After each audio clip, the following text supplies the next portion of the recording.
saya Natalia Mandas, NIM 2274135.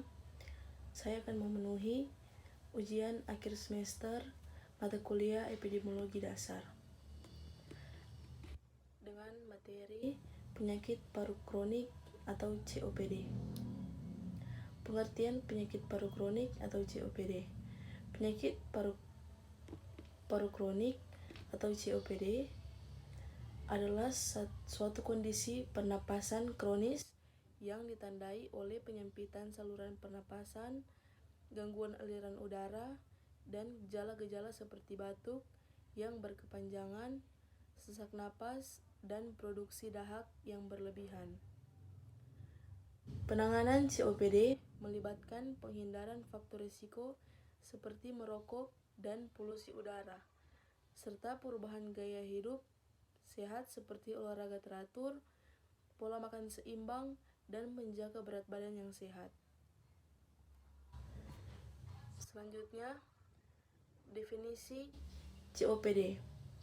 Penyakit COPD adalah suatu kondisi pernapasan yang bersifat kronis dan progresif yang ditandai oleh penyempitan saluran pernapasan yang tidak sepenuhnya reversibel dan terganggunya aliran udara ke dalam dan keluar dari paru-paru. Bronkitis kronik ini adalah peradangan pada saluran pernapasan utama atau bronkus yang menyebabkan peningkatan produksi lendir, batuk yang berkepanjangan, dan sumbatan saluran pernapasan. Selanjutnya, tanda dan gejala COPD. Penyakit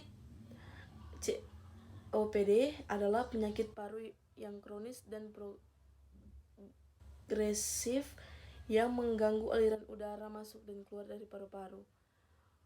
Produksi dahak yang berlebihan. Orang dengan COPD sering mengalami produksi dahak yang berlebihan. Batuk dengan dahak berdarah. Beberapa orang COPD mungkin mengalami batuk yang disertai dengan dahak berdarah. Kelelahan dan kelemahan. Karena aliran udara terbatas dan tubuh harus bekerja lebih keras untuk mendapatkan oksigen, orang dengan COPD seringkali merasa lelah dan lemah. Selanjutnya, epidemiologi COPD.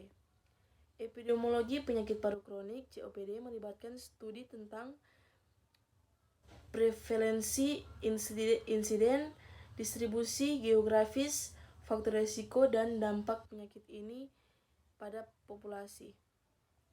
Informasi ini penting untuk merencanakan strategi pencegahan, pengobatan, dan manajemen efektif untuk mengurangi beban penyakit dan meningkatkan kualitas hidup bagi penderita COPD. Tingkat kejadian COPD cenderung lebih tinggi di negara-negara dengan tingkat merokok yang tinggi dan paparan faktor risiko lainnya seperti polusi udara dalam ruangan dan luar ruangan. Data epidemiologi tentang COPD membantu dalam pemahaman lebih lanjut tentang prevalensi, distribusi geografis, dan faktor risiko yang berhubungan dengan penyakit ini. Selanjutnya, cara pengobatan COPD. Pengobatan penyakit paru kronik COPD bertujuan untuk mengendalikan gejala, mengurangi eksaserbasi atau pemburukan gejala, meningkatkan kualitas hidup, dan memperlambat progresi penyakit. Perawatan COPD melibatkan pendekatan yang komprehensif dan dapat melibatkan sebagai metode dan strategi. Yang pertama, obat antiinflamasi. Obat antiinflamasi sebagai kortikosteroid inhalasi dapat digunakan untuk mengurangi peradangan dan membantu mengendalikan gejala COPD. Yang kedua, vaksinasi. Orang dengan COPD disarankan untuk mendapatkan vaksinasi influenza tahunan untuk mencegah infeksi virus flu dan yang dapat memperburuk gejala. Yang ketiga, perubahan gaya hidup. Merawat kesehatan secara umum dengan menjaga pola makan sehat, berolahraga secara teratur, menghindari paparan polutan udara, dan menjaga berat badan yang sehat juga penting dalam manajemen COPD. Sekian dari presentasi saya, terima kasih.